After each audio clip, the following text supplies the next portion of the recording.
with seconds, just free for you because you're a subscriber. You have some common objections. I am not anymore, and how to handle them. A bad market and how to handle them. Okay, and it is, again, just tools we're providing for free. You have access to them. We're trying to help. Peaceful. Okay, so that is, you can go to my account. This is where you can change your password that I was mentioning, your bill information, you contact us, all sorts of things. So come in and play around, but I want to get right back and give you some of these power tips. We've talked about a lot of those. I have, and this is, where are we? Okay.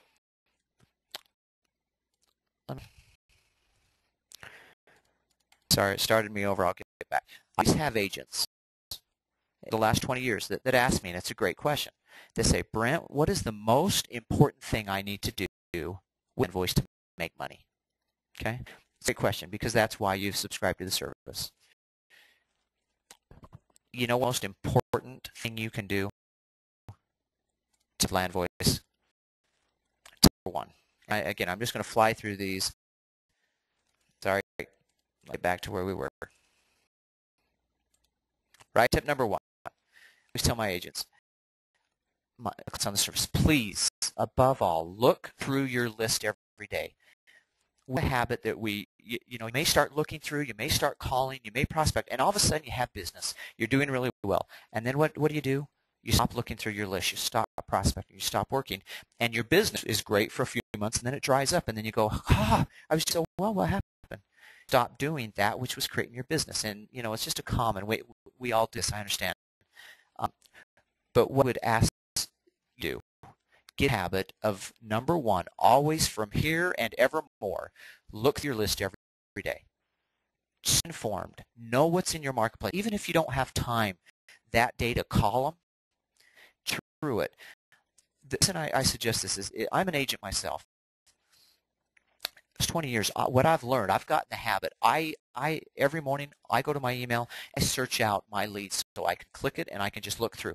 I want to know if my neighbor advertised sale by owner or if they expired. I want to know that because that is 10, 15 grand in my pocket if I'm aware of that. Okay, I look for people on my street or neighborhood, in my community, or in my farm area.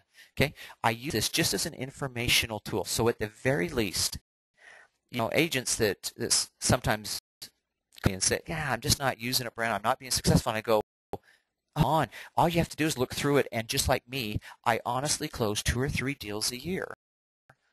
Did nothing but look through it. That's all I have time to do is look through it. And the only ones I contact are those that are of interest, my neighbors, people I know, people I went to church, that are in my church group, people that I went to school with, people, a property that I've always been intrigued for some reason. That contact, that's all I have time to do. And I still close 2 or 3 deals a year. That's what you need to do, and this thing, you'll close a deal or 2 by the end of the year. I guarantee it. If you'll just look through it every day. So this, I say, agents should have this. Every agent in the country should have this, just to stay informed. Tip number 2. I learned this from my mentor that 20 years ago when he taught me this. He says, Brent, even if people had this information, they will not use it. They will be afraid to contact those people. And he says, that's the difference between me, $100,000 a month, and agents that are starving out there. They're not willing to contact. And so he taught me that lesson. He says, Brent, as soon as you have somebody, a neighbor, a friend, somebody on your street, somebody in your farm area, it's a party you want to go after, you've got to contact them ASAP. Don't delay, because if you delay, you lose the richness of this service. The richness of this service, the richness of this info is showing you're professional, you're informed, you're right on top of the market, you know what's going on. So you learned a sad lesson. I know I'm running a long time, but real quick, I had an expired through my expired list one morning, and I noticed that my neighbor 2 doors down the street expired. They had their home up for sale. It wasn't listed with me, but they expired. And I thought, tonight after work, I'm gonna walk over. I'm gonna go get that listing. Probably don't even know I'm an agent. Well, I made that mental note. That night I got home, got involved in some kids' sports, and went to a movie or something. A couple of nights passed, got busy, didn't think about it. One night I'm driving home from work, nights later, whatever. I'm driving home from work, and I see the house, and I go, oh my, I forgot. I pull in my drive without even stopping to get in the house. I walk down, rap on the door, and I say, hey, I understand your home expired. To see what's going on. He goes, Brent, you're an agent? And that was my worry. I thought, because I'm not a typical, realtor out there with my face all the time, I was worried he probably didn't know. I said, yeah, I'm a real estate agent. I can help you get this thing sold. And, I can do it. And he goes, I'd love to list it with you. But there's that but. He says, I got calls from several agents. I didn't know what to do. One guy sounded really on top of the market. I've listed it with him and I said, how long is your listing? 6 months. Okay.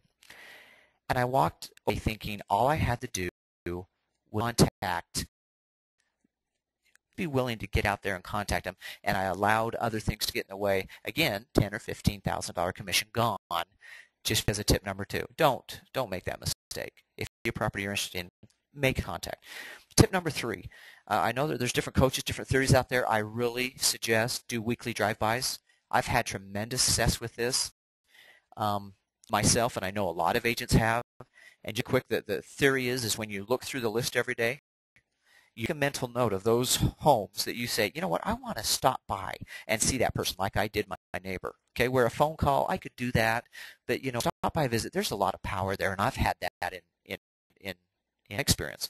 Where if you're knocking on a door and you say, hi, my name's Brent, introduce yourself as an agent, I'm with such and such agency. I'd love to see your home. I may be interested. I may have a buyer that's interested. I need more information. Could I get a walkthrough sometime? That's my approach. And we're on the doorstep, and they see that you're a potential. I invest a lot, so I may be interested, or I have a potential buyer. More information. They're more than willing. Of the time, honestly, to if they don't show me that property that night, they say, well, I'm doing an open house Saturday, can you come back? Or it's kind of a mess now, can you come back tomorrow? Or you bet, whatever works. But those drive-bys are really powerful. I mentioned the icebreaker here, which we have icebreakers that really it's a gift you give a for sale by owner, and you can go on our website and learn more about it. Tip number 4, real quick. Ask open-ended questions. I don't think we do this enough in real estate. And a question allows information. It allows participation. It starts a conversation. And oftentimes we get in and we have a script that we're going to follow, and we're going to follow it, darn it, regardless. And I story real quick. I don't mean to take a lot of time, but I think it's worthwhile. Do you know who this person is? If we had anybody on from Kentucky, I'd open it up and they'd know right away. And any basketball fans in the country know right away. Okay, for you that don't, this is Rick Pitino, and he's the basketball coach presently of Louisville, the basketball program in Louisville. But before that, he was with Kentucky. With Kentucky, he won 2 national championships. He told a story that I just love because it relates to real estate.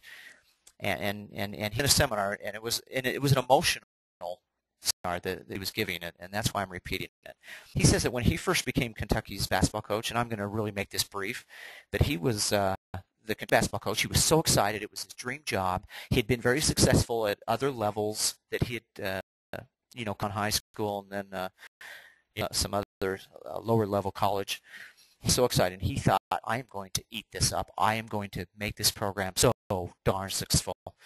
He made a list his first year of 10 or 20, 10, 12. It was 10 to 12 recruits that he wanted. Made this list, and he spent a lot of time and energy arranging appointments, flying out to meet these guys. His approach is always the same. The reason this story is it's no different than real estate.